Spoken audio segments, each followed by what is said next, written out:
Nah, kita ingin tahu juga siapa saja, kategori apa saja yang secara transaksi memiliki tingkat penjualan tertinggi.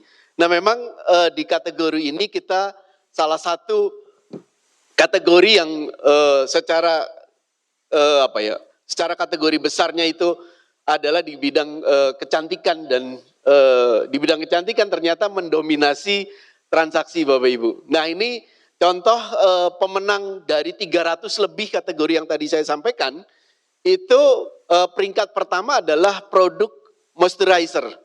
Ini mencapai tingkat penjualan yang sebelumnya di 2024 hanya 5,13 juta, tahun ini melejit sangat tinggi mencapai 21,18 juta transaksi gitu.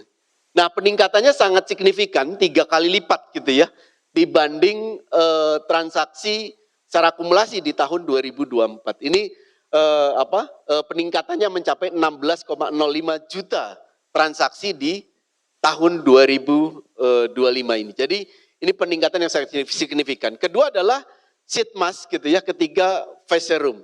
Dan ini juga kalau secara years on years-nya mencapai 13,67 dan juga 3,83 juta transaksi kenaikannya.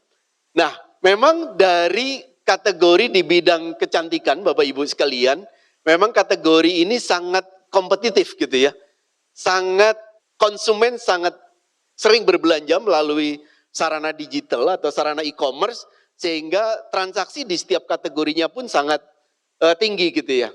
Nah, kalau tadi sempat diskusi dengan pada saat press conference gitu sih, apa sih yang membuat suatu produk bisa diterima market secara baik gitu ya.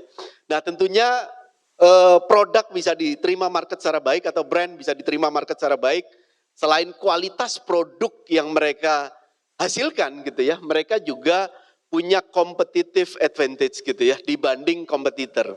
Nah, selain itu juga adalah faktor price Bapak Ibu. Kenapa? Karena faktor price ini sangat sensitif gitu ya, sehingga konsumen pun sangat melihat hal itu gitu ya.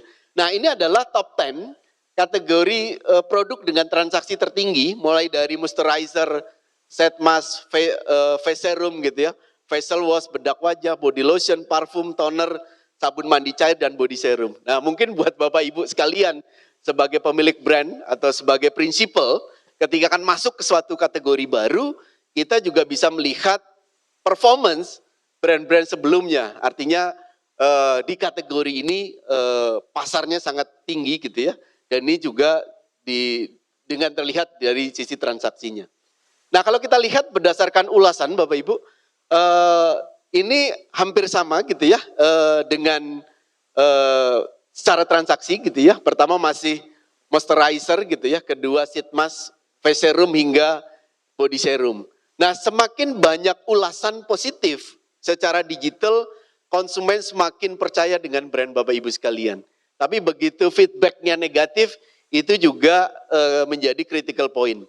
Beberapa brand sangat concern terhadap review negatif, sehingga mereka dengan cepat merespon isu-isu yang berkembang atau review-review yang negatif, mereka harus cepat respon.